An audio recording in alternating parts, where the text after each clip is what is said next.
For coming out tonight. We're going to have a fun Q&A session momentarily. Weigh-ins will go down at 4 o'clock. Looking forward to that. UFC 174 returning to your city. Crazy main event. The fastest man in mixed martial arts, Demetrius Mighty Mouse Johnson, flyweight champion of the world, defending his title against Ali Bagautinov, who, by the way, has only been in the UFC for 9 months and already has a title shot. I think that's pretty spectacular. Some BC homegrown talent on the card. Rory McDonald taking on Tyron Woodley. Pivotal fight for him, obviously.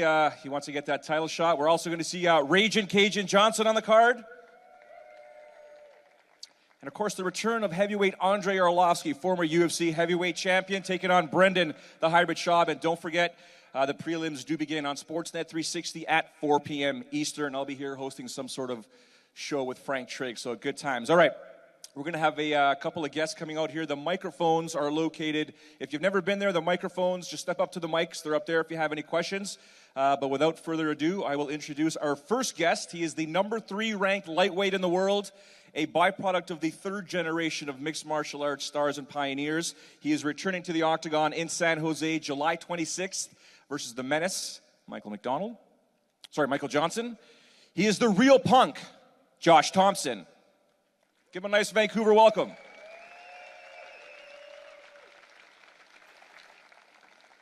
Oh, you got the cool, like, Madonna microphone. Yeah. All right. He just called me the 3rd generation. That's his way of calling me old. And so it begins. Yeah. If you guys watch the show, this is what I got to put up with all the time. All right. Next up, the number 4 ranked welterweight in the world, the former UFC interim welterweight champion, the former WEC welterweight champion. Vancouver knows him very well for that epic fight at UFC 115 versus Rory McDonald. He also nearly knocked George St. Pierre through the cage in Montreal and almost became the welterweight champ in the world. Allow me to introduce the natural-born killer, Carlos Condit.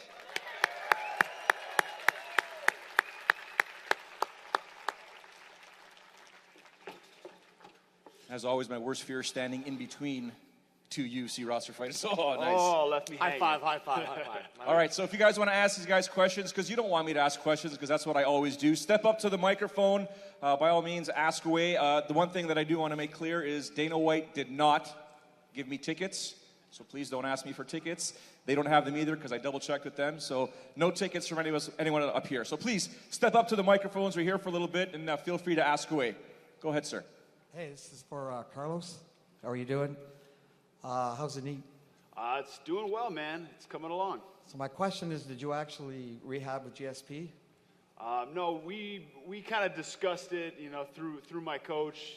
He, kind of gave me, some, his plan of action as far as his recovery, his surgery, what he did for his stuff. But we didn't talk directly. It was through Greg Jackson. I've been teaching kids Taekwondo for 35 years, and I live in Ottawa, which is close to Montreal. And so I was able to catch all the post interviews and stuff like that. And with the history of the UFC and teaching children, watching you conduct yourself with the manner that you did, and watching you take it to GSP and the way that you handled defeat and grace, I wanted to thank you for the role model that you put out for the kids that I teach coming up, that it's the future, and I just want to commend you for your character and your martial art attitude. Thank you very much. I appreciate it. I got 2 things. One is my birthday in a couple of weeks, so I was wondering, I turned 51. I was wondering if after we're done I could kind of hook up, get a picture taken with you. Yeah, of course. And I snuck in a lens to the fight. And I caught, I was only like 5 rows up, and I caught you landing an overhand right to GSP. And anyway, I have a copy of it for you if you'd like it. Yeah, dude, of course. No problem. Frame that. Will you do us a favor? Will you grab that for him? Thank you. Anyone else got any questions? You guys are all shy up here. Vancouver, come on. Here we go. Line up. We'll go with the gentleman in the orange top there. Hey, my question is for Josh Thomson. How pissed were you after the Benson fight and you'd be one of the guys calling him out? Because you won that fight. Like, you had his back for a lot of minutes. Will you agree with about everybody else. I mean, no, honestly, it's upsetting, but at the end of the day, it's not really my decision. You just got to go with the flow. The fight happens. That's what happens, you know? You got to do what you just got to handle yourself properly. And that's the biggest thing, is making sure that, you know, there's kids in the arena, there's people that are watching at home. You got to make sure you conduct yourself, you know, responsibly. And for me, that was upsetting, but Benson had nothing to do with the decision. So I just got to truck on and, you know, move forward to the next fight. So Michael Johnson's next. And the best thing to do is just win. You know, winning solves everything. If you win, I move on to the next person. There's no better justice than just getting the next fight and getting the win. Thank you. Go ahead, sir, with the epic beard. Thanks, dude. Carlos, I think you are bar none the most exciting fighter in the UFC, without question. Whoa. Yeah, listen, Josh. Whoa. I think you're pretty good. What am I, chopped liver over here, buddy? Good.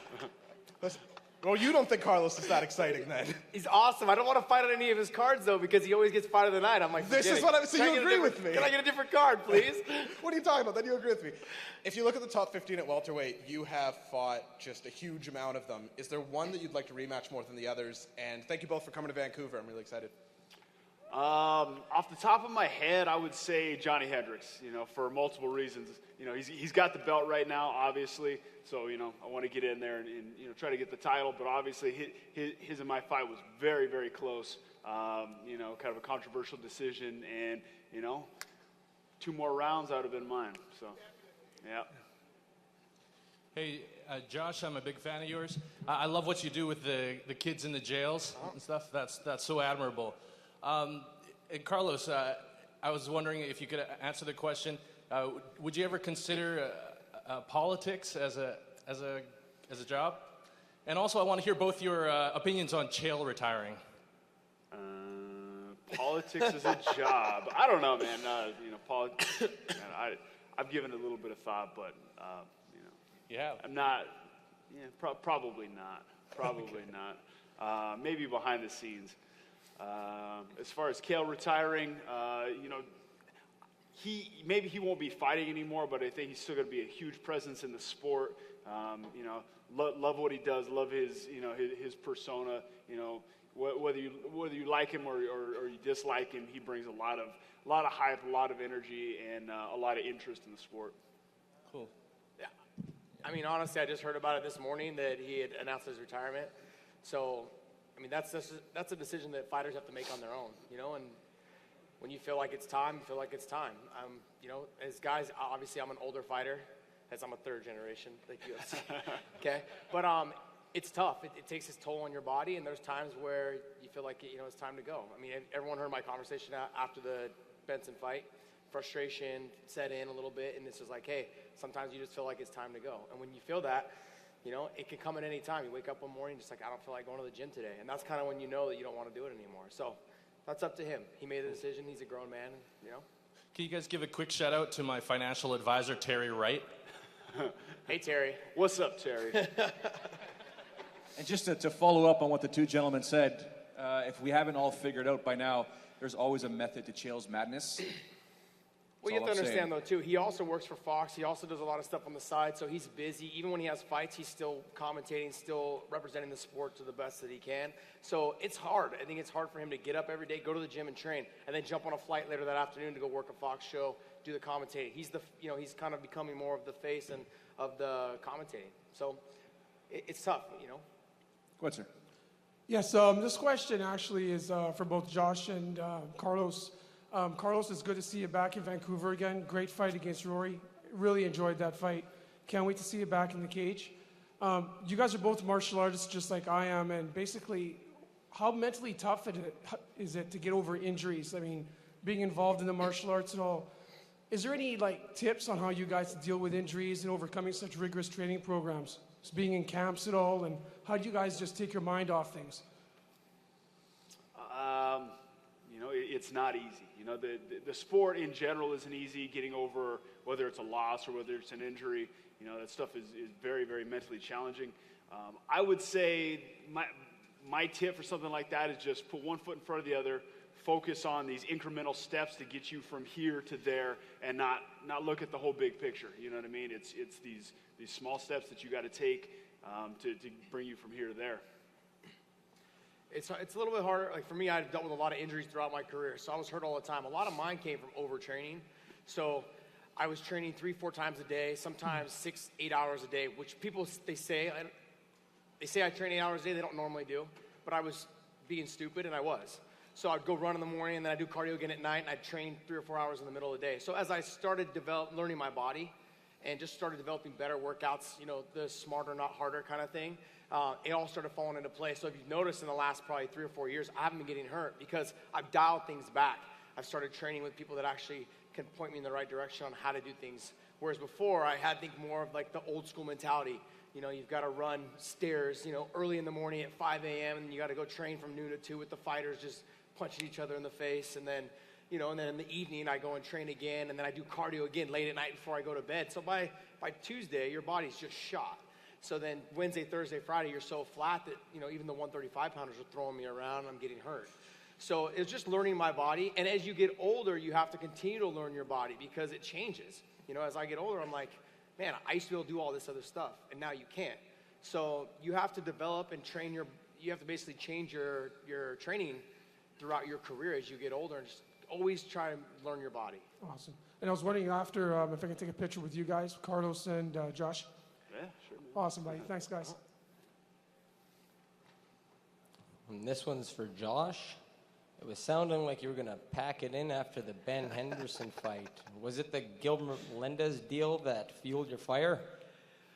No, it's frustrating. You know it is, but I got to tell people the whole Benson thing was I was scheduled to fight Pettis for the title, and he got hurt. So I was already about 4 or 5 weeks into my camp. Then I took a week off. I went to Vegas, watched the Hendrickson GSP fight, and I found out I was fighting Benson, I think the Friday before the fight in Vegas, while I was there in Vegas watching the fight. And so I thought it would be smart, like, I've already been training for 5 weeks. I'll just jump right into my camp. Well, still 10 weeks left. So I did a 15-week camp for that fight. And anyone knows that once you peak, it's really hard to get it back. So you hear fighters talk about it all the time, like, yeah, I peaked, you know, like 2 weeks early.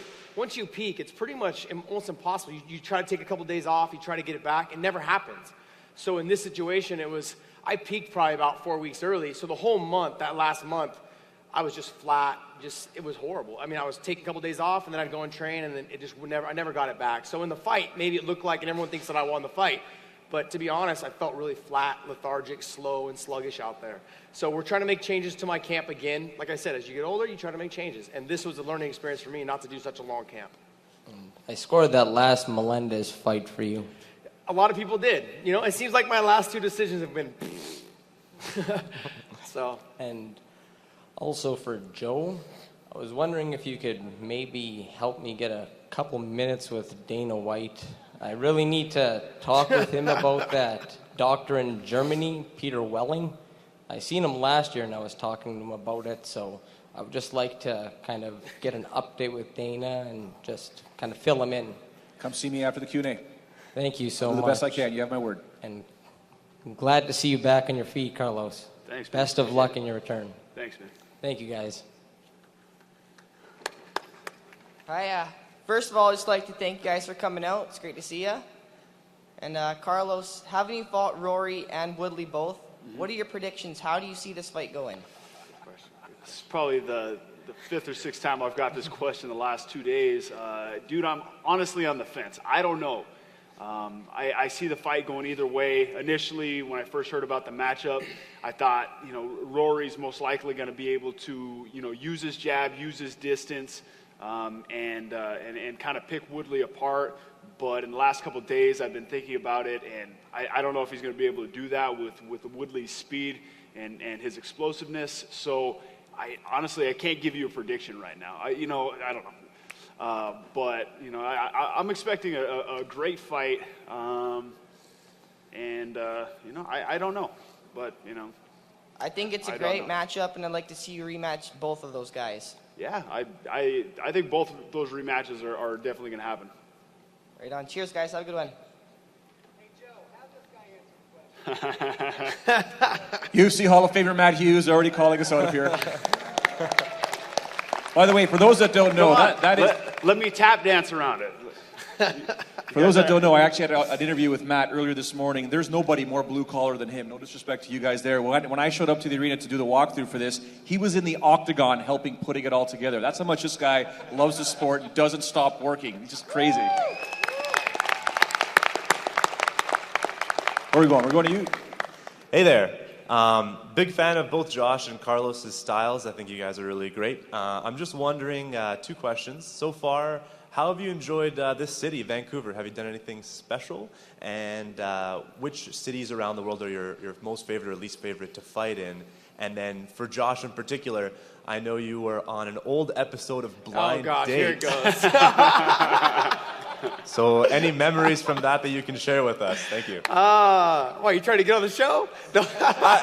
Can you see how I'm dressed? Come on, of course. Of course. I guess I'll answer the Blind Date show first thing. Back then, the UFC did a whole fight week of basically blind date, like fighters that were on it. I think it was me, Tim Sylvia, Tiki, Pete Spratt, and Rico Rod. No, Rico wasn't on that one. He did it on his own. That doesn't surprise me. That doesn't surprise me either. It was a learning experience. I mean, I think at the time I had a girlfriend, but the UFC called me and said, hey, we need you to do this show. And I was like, so I had a nice long talk with my girlfriend, and she was fine with it, and, everything was good. Cool. As far as the city, I love this place. Actually, one of my favorite places to fight, I had to fight UFC 115 here, and absolutely fell in love with the city. Just an awesome place, man. And, that fight went well for me, so I definitely have great memories.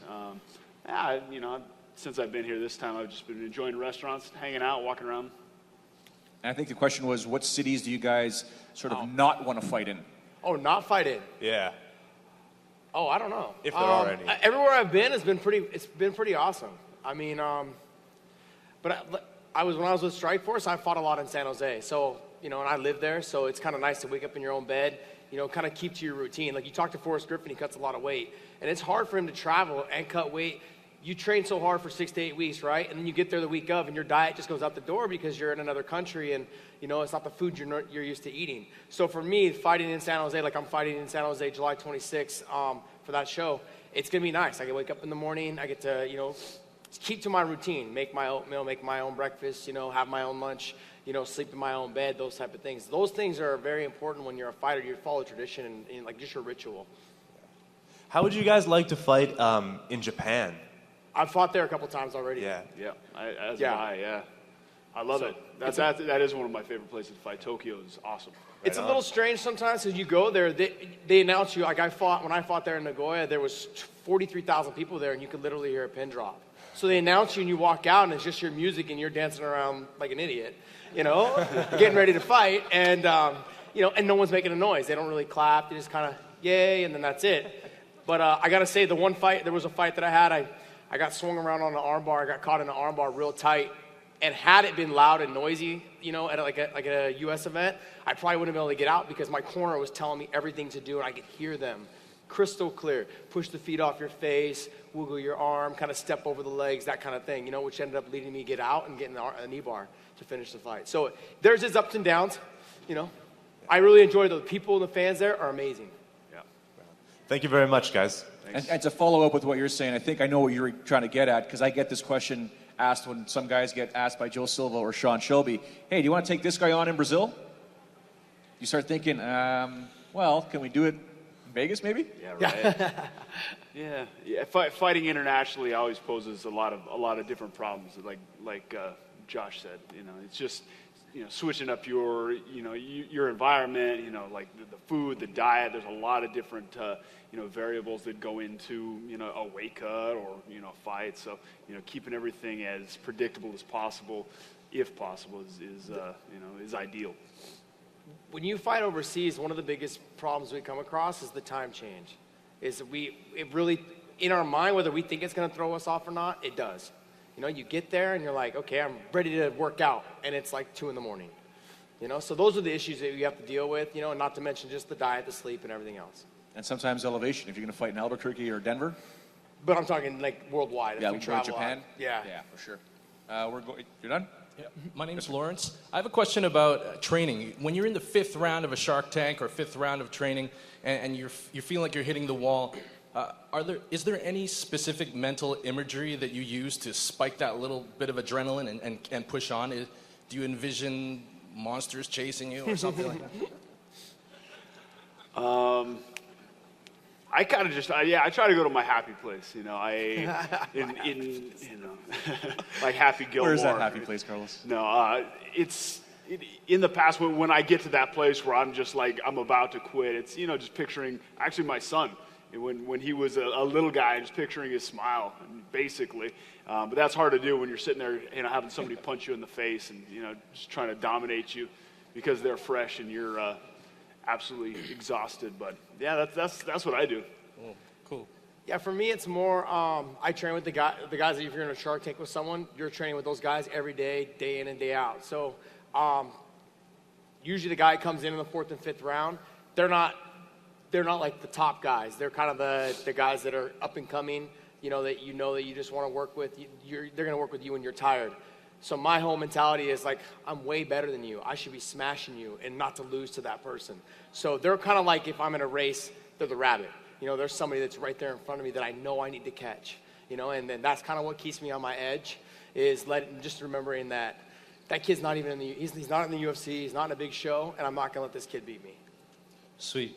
Thanks. So it's even worse when he goes in there and dominates you. Yeah, it's even worse. You go home, you start crying. You're like, man, that guy beat me up. I was just talking about this the other day. I don't even belong here. Yeah. Thanks. Thank you, Lawrence. Go ahead, sir. First of all, thanks to both of you for coming here. And question for Josh. First of all, thank you for knocking out Nate Diaz. Wow. Thank you very much. Thank you. No. And, I actually get a lot of fan mail for that, so it's been great. It was awesome. Second of all, there's another standout lightweight in your camp right now, Khabib how do you say that? Nurmagomedov. Okay, there you go. And would you fight him for a #1 contender spot? No. No? I would fight him if one of us had the title. The title implications are completely different. If one of us has the title and the other person's trying to get it, I'm stopping him from his family and his life changing, okay? But I will not fight my friends or guys I train with for a #1 contender spot because what you're doing is you're eliminating their chance and opportunity to change their family's life.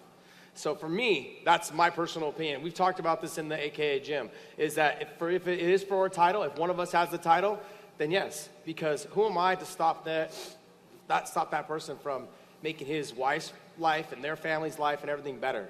That to me, because people don't realize how much your life changes once you do win the title.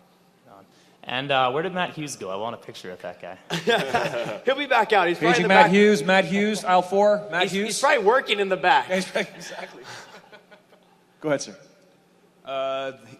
Big fans, both of you guys. Just want to say thanks for being warriors and bearing your soul out there. Really like the way you guys go out there and always try and finish. More of a jiu-jitsu based question. Who are the best guys you've ever rolled with, and do you guys have a favorite MMA submission? Best guy I've ever rolled with is Coyoteira, who's like this big, and he's like weighs about 120 pounds, but he's phenomenal. The kid is just something else. Favorite technique, probably the arm triangles or I don't know, anything. Favorite MMA submission, anything you've seen in competition? MMA submission. Shoot, I don't know, man. Pass. Go ahead. Pass. So I've trained with Hoffman Mendez. I've trained with Leo Vieira, Ricardo Vieira, Leandro Vieira. So I've trained with a lot of the top guys that are hot on this. I've trained with Buchecha just recently, Lucas Leche. So all these guys are basically the best right now on the circuit. And I've trained with them recently. I'm a Czech jiu-jitsu guy, so they come to our gym all the time. I have black belts on hand all the time to train with. So as far as submission-wise, I feel like I'm pretty well versed in it, so it's kind of whatever the guy gives me. I don't really look for one specific thing, but as you guys can tell from the Benson fight, I'm really good at getting the back. I mean, I've finished a lot of guys that way. I get to the back quite a bit. Ask Gil. I mean, I've been on his back several times. Same thing with Benson. Finished Pat Healy that way. So to me, getting to the back is key. Awesome. Thanks. All right. Thanks. Thank you. Go ahead. Hey guys. First off, Joe, I just want to say congrats on getting verified on Twitter. Well, I think you About put a lot of time. pressure on Twitter to get that done, but thank you. I did help a little bit. And my question is for Carlos. You've obviously fought Nick Diaz before. I just want to know how you feel about a potential Anderson Silva-Nick Diaz fight. I think it's exciting. I think, they both have huge fan bases, and there'd be, a lot of hype around that fight. Nick does a good job of putting himself in position to get fights that maybe he doesn't necessarily deserve as far as like rankings go or whatever. But, he gets there and, he usually puts on a good show or, respectable performance. I don't know if it'll happen, but I mean, it's intriguing. Okay. And also, I just wanted to say, Josh, my friend April Miranda has a huge crush on you. So, you've met her before, I'm pretty sure. So if you could just say hi and that Dolly said, on Twitter or whatever, just so she knows. And can I get a picture with you both after as well? Yeah, I think we'll be here for a little bit. Yeah. Thank you. Yeah, sure. And just to follow up on what Dolly said there, did anyone see the Dana scrum yesterday? The question was asked, would you put on the Nick Diaz-Anderson Silva fight?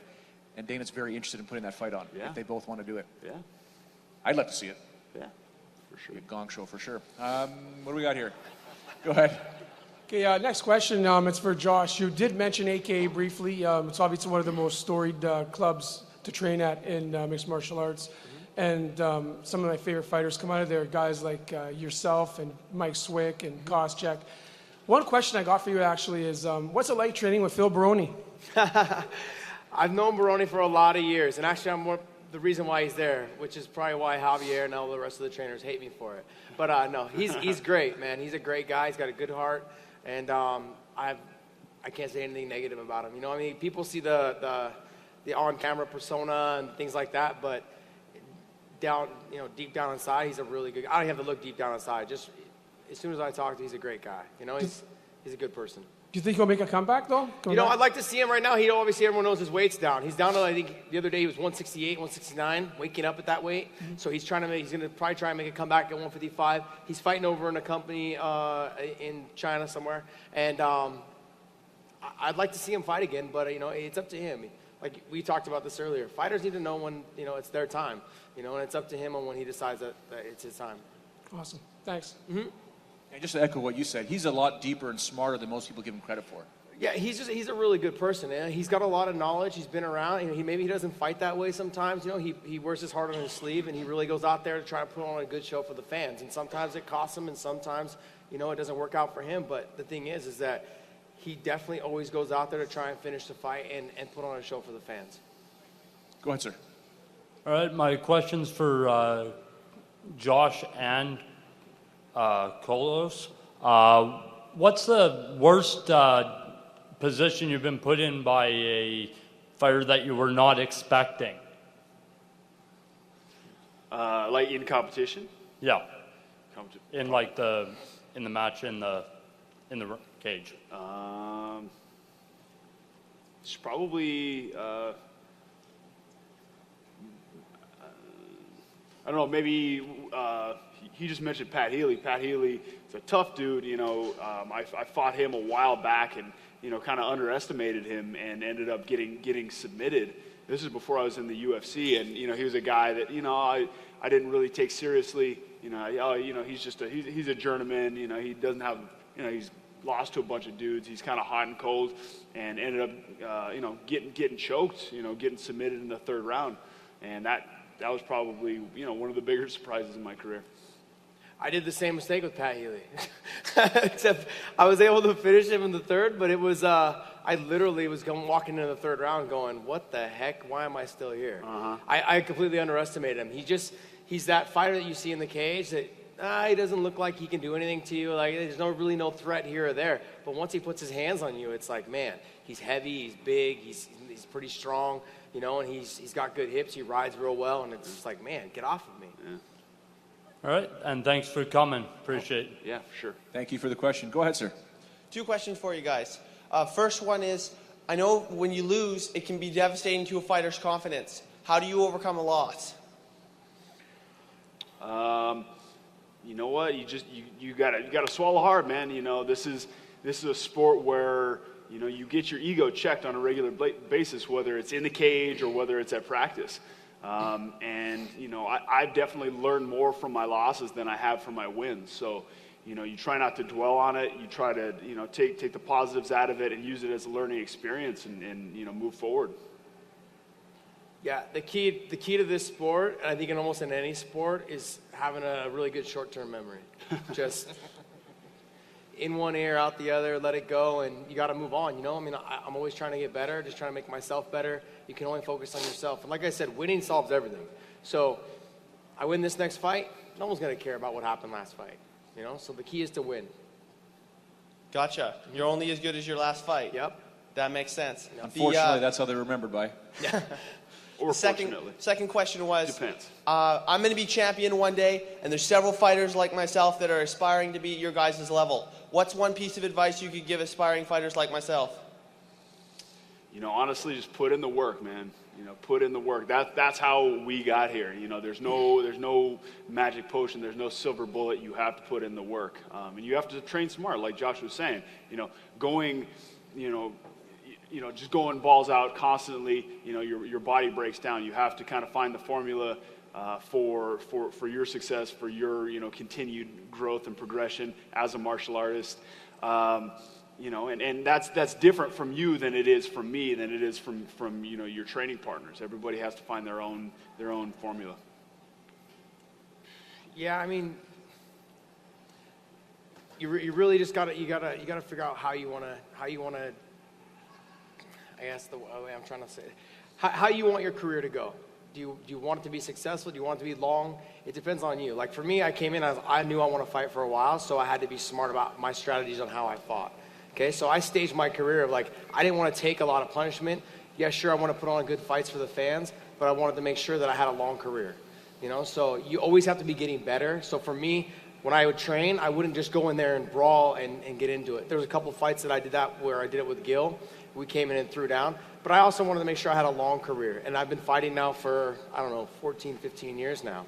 You know, so you need to stage your career in your mind and how you want it to work. Do you want to be a fan favorite? If you want to be a fan favorite and you want to go out there and finish fights, I really wouldn't expect your career to last too long, you know? There's guys that have come and gone in the amount of time that I've had my career because they went out there and just wanted to put on a good show and just started throwing down. Yeah, sure, they were great, but it's been a couple years now and I don't remember who those guys are, you know? So for me, I wanted to have a long career. I wanted to be successful. I one day want to be UFC champ, so I want to spend my time getting better, you know, defining my craft.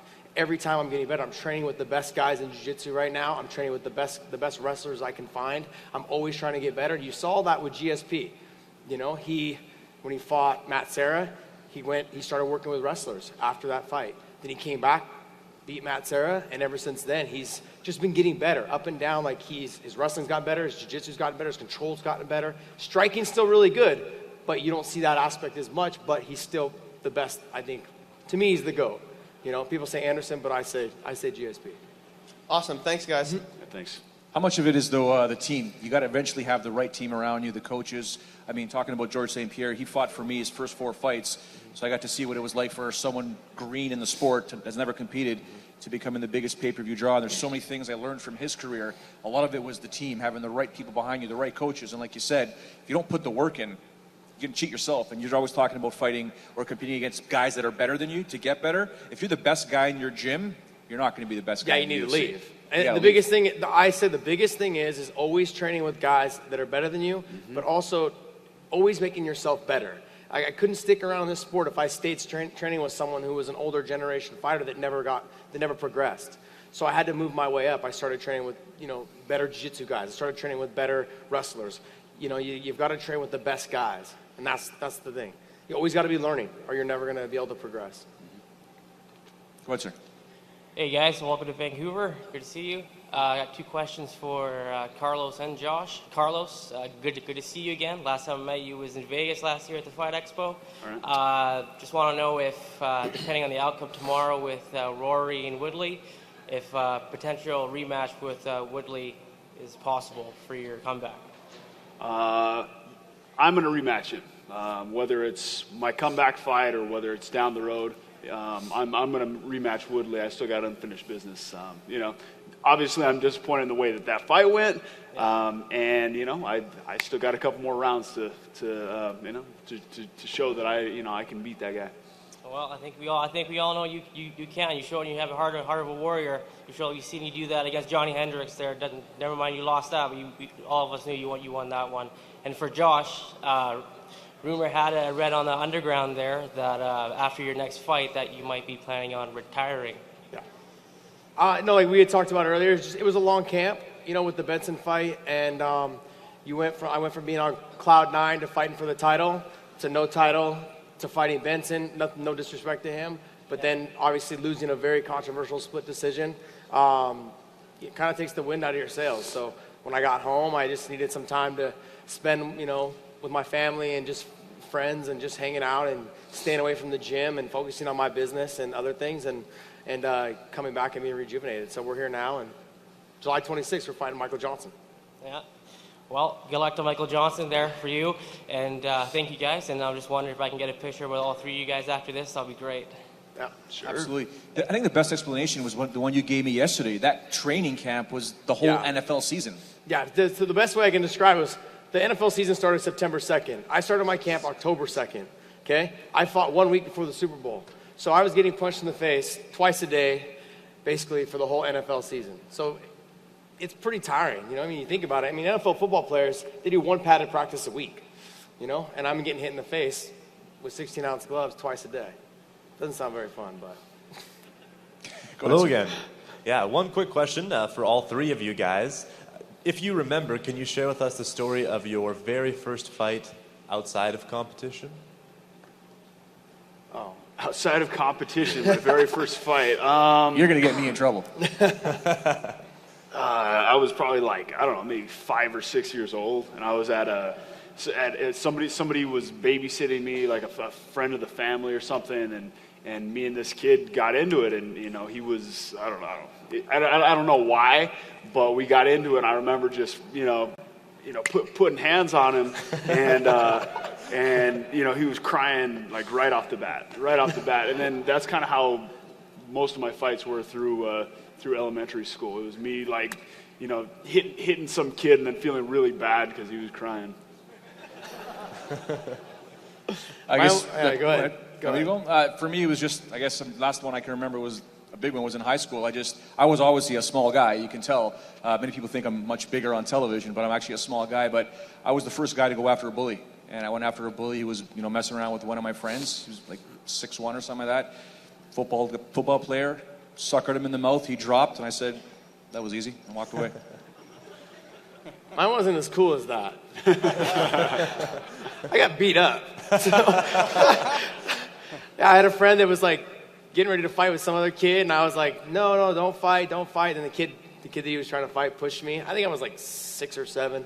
And then I turned around, I was like, oh yeah, you want to fight? I got in a fight, and he literally mounted me and just beat me up. Yeah, I thought I could throw punches. It was like, when you're that old, it's the fastest windmill wins, right? It's like this. So, yeah, that was me. Yeah. Then after that, I was like, I don't know if I really want to be a fighter or not. And then, you know, now here we are. You made the right decision. Yeah, I made the right decision. Go ahead, sir. Hey, both of you guys are just awesome fighters. Carlos Condit, you are one of my favorite fighters of all time, in part because your character on UFC 2 has awesome moves and I like to win. But in real life, you're aggressive but calculating and dynamic. And with that in mind, if there were no chicks in the world, maybe you can go on a trip, or do you have a no fatties policy?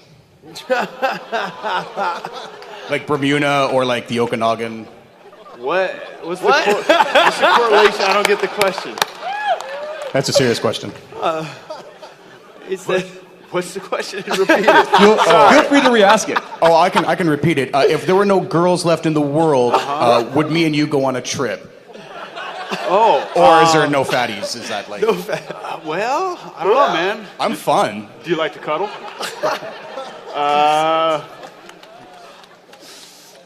I love the Fight Club. I absolutely love it. Verbal contracts are binding in Canada. I give you a chance, man. I give you a chance. Thank you very much. Wow. Give him a round of applause. That was awesome. That was awesome. Go ahead, sir. I honestly don't know if I can beat that No. question. I don't think you can. This kind of goes out to both you guys. If you could fight anybody, doesn't matter division, what would be your dream fight? And a dream fight for two other people, like to watch. Go ahead. Oh, you're causing me to think, right? I don't know. I was letting you go first the whole time. You know, I really don't know. Honestly, I mean, yeah, there's so many people. Yeah, I really couldn't tell you. I mean, like for me, I trained a lot of years with BJ Penn, and when he first came into the UFC, and so I've always been a huge fan of him, and love watching him fight. So, and I'm actually really, really good friends with Frank Yeager. So for me, I get a kick out of watching guys like him fight. You know, those two guys to me. So to watch them fight, I'm kind of torn, like, you know, but I train with both of them, and I know that they both have different styles. But to me, it's like a chess match. When I'm watching a fight, I'm watching it in just in awe of both of them because they're such great athletes. Well, a guy that I spar with actually quite a bit, but I am a big admirer of and his style and what he's done in such a short period of time is John Jones. I love getting in there and sparring him because it's a puzzle to solve. With his reach and his dynamic striking abilities and his wrestling. Anytime I step in there to spar with the guy, I have to bring my A game every single time. I have to bring something different to the table. I got to try to keep him guessing. Plus he's friggin' way bigger than me. He lands a couple shots and I mess up my week. I'm not sparring for a couple days for sure. Reduce my IQ by a couple points. So yeah, I guess it'd be John Jones. I heard Cowboy's not very nice either. Well, I like sparring Cowboy too. Sometimes the guy's hot or cold. Sometimes he like with anybody else. Some days he comes in and he's a world beater, and sometimes not so much. But that's any of us.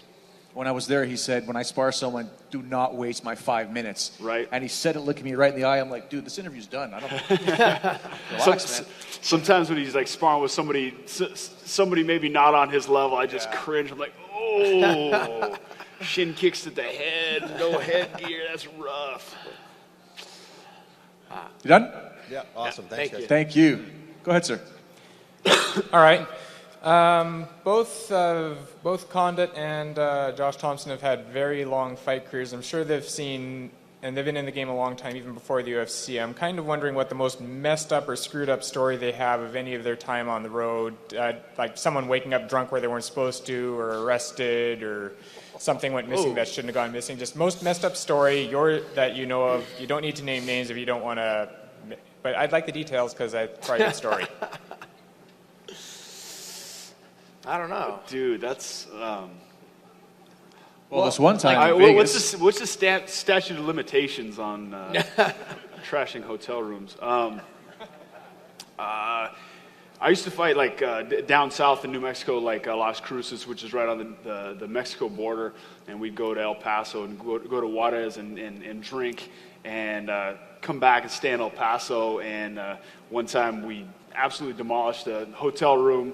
At the end of the night, after everything, every lampshade, every fixture in the room is completely destroyed. Not by me, of course. It was by my entourage. I went to go and close the big floor-to-ceiling sliding glass door, and it comes off the track, and we're up. There's a balcony, and I almost go off the balcony. I put my hand through the glass, cut myself really bad. And we got to bail out of there. We got to go. We're going to get the cops called on us. We're going to get arrested. So I'm sitting here with a towel on my wrist. My friends are putting my clothes on because we're getting ready to go to bed before this happened. And hauled ass back to New Mexico and got the hell out of there.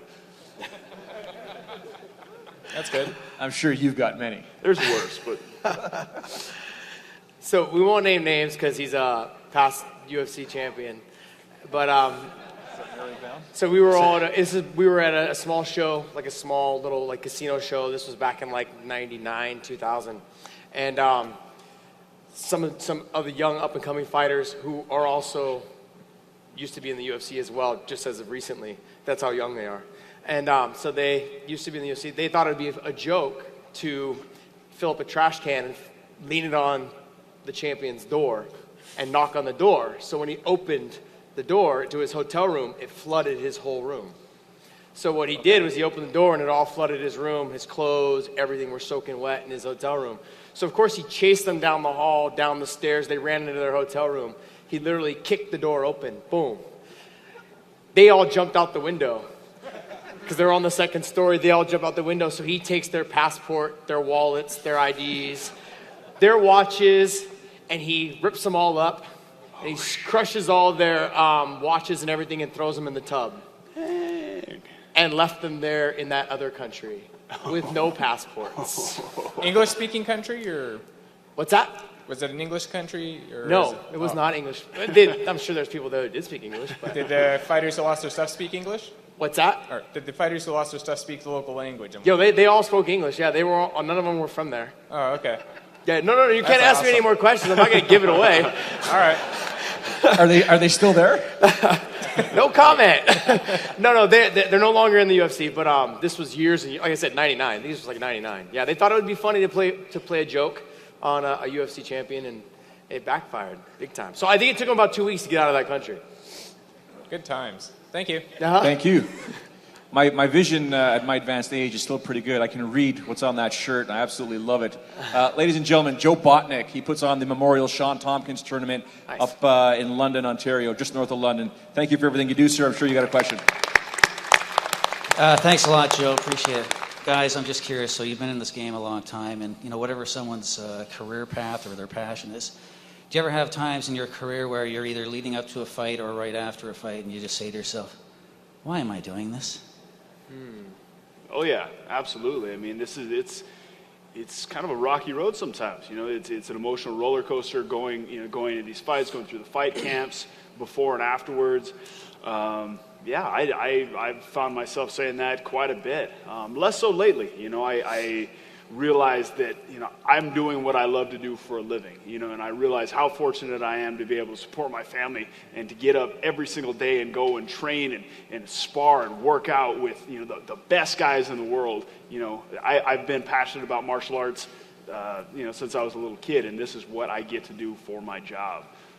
So I just have to keep things in perspective and remember that. But yeah, it's not easy. If this was an easy career, you see a lot more people doing it. Yeah, I was talking to Carlos the other day when we first arrived, and I was just telling him, last week I had a great week of training. I finally felt like, okay, training's finally starting to get on track. And then Monday I came in and sparred with a guy who's fighting the smaller shows, but he's real athletic, and really explosive. And I've been using him to help me train for Michael Johnson. And he just kicked the crap out of me.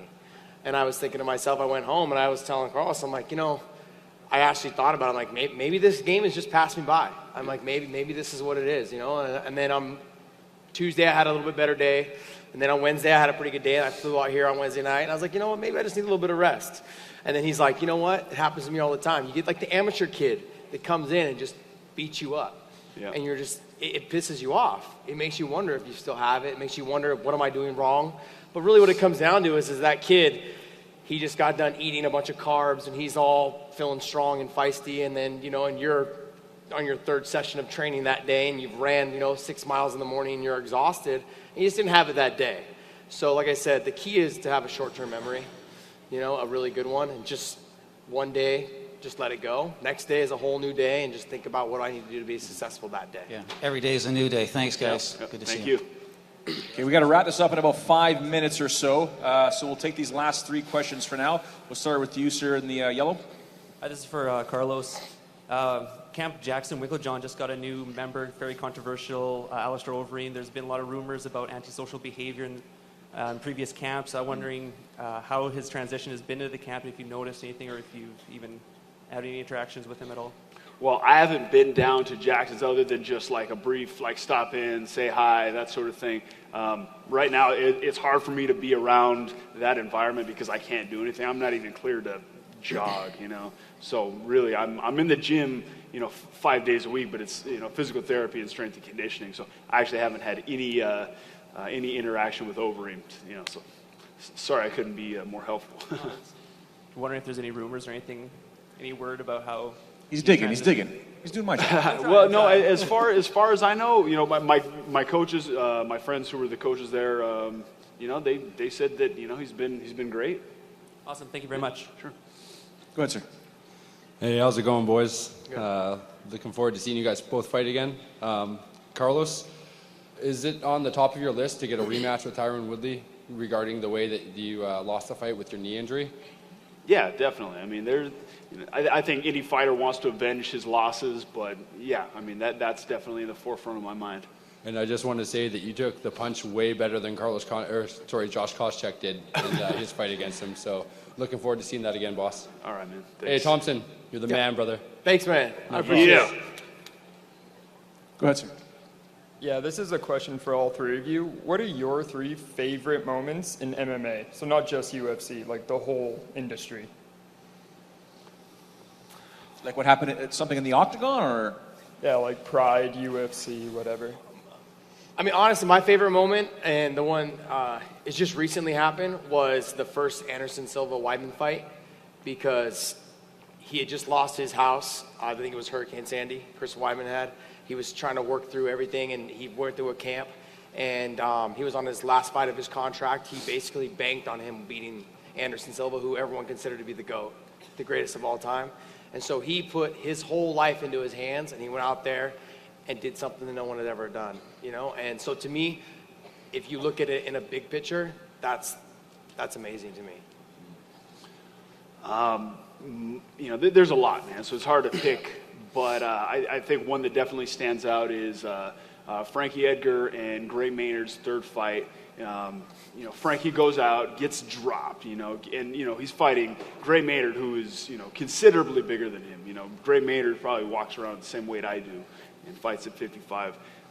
Frankie's he's small for 45, let alone 55, and gets dropped in the first round. Is almost out. Comes back, I think, in the second or the third, and completely knocks Gray Maynard out. That's just incredible heart. That's why Frankie Edgar is one of my favorite fighters. Yeah. He's just never stops. He's 100% heart. I think for me, there's so many. I think the very first time I saw Hoist Gracie choke out Shamrock, that's when I knew I was going to be involved in the sport. My first UFC event, when I finally took it to the next level, when I realized I couldn't fight, I said I got to stay in this business somehow. Was UFC 79, Chuck Liddell, Vanderlei Silva, George St. Pierre, Matt Hughes, and I remember sitting in the media section and just really, I'm all about seizing the moment, and a tear ran down my face. I'm like, I made it. And it was that weekend that I pitched UFC Central to my boss. And because he's like, oh, I love what you do. You're so passionate. You're so connected. I said, well, take a look at this. We got back to Sportsnet, started pitching everybody, and because I tried to pitch MMA to all the stations, and I got every door shut in my face, and I finally got sick of all the executives. I said, one of you guys are going to say yes. You're either in or you're in the way. Sportsnet bought on, UFC Central was put on the air, and here I am today with a couple legends right here. So I'm pretty lucky to say the least. Yeah. Thanks, guys. Let me. Sorry, you want to say something? How much time do we have? Like 5-6 minutes?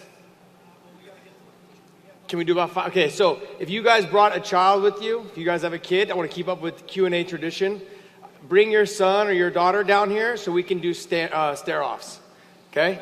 So if you have a small little one with you, bring one parent. Your parent's gonna have to stand here so they can take pictures if they want. Okay, but hurry up and come on down because we don't have much time. I've noticed I've counted like 3 or 4 kids so far. Let's hold off for a second. We'll do it at the end, but we're going to do it for sure. We got to run at 3:30. Yeah? So we got to run at 3:30. Yeah. Okay. Breaking news from Niner over here. Can Gurp Basra and Patrick Oliver make their way down to see Niner? There you go. Who's playing the game first? Okay. All right, so we got something special for you guys. Yeah, just make sure the kids are here so we can run through it real quick.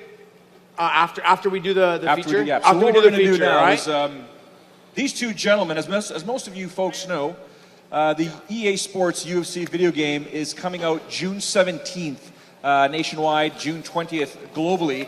We're going to see a little video right now of the game, and these two guys are going to play each other, and they've already did it yesterday at the capture session. And I won.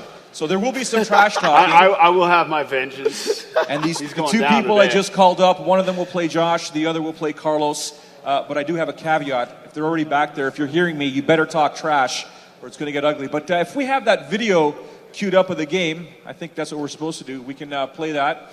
If not, Josh and I will just keep staring at the back of our heads. Yes. Mine is there we go. I never get to see myself from the back. That was pretty funny, huh? Yeah.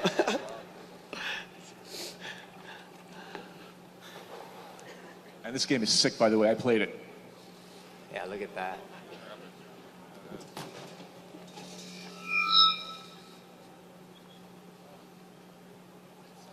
Yeah, Your restrooms are but I noticed I made sure I counted first. There's only 4 or 5 kids. So yeah, I noticed that there's 2 here and there's like 1 here. So there's only I think 3 kids. Right now there would be music. Yeah. And it kind of goes. Ba, ba, ba, ba, ba, ba. I think we're waiting for the music and then to it gets cue. really awesome, and then there's like Joe Rogan going, oh, and Mike Over's going, oh, we got to fight. And it's totally freaking wicked. If you guys could hear it, you would love it. Brian Hayes, the creative director for EA Sports UFC.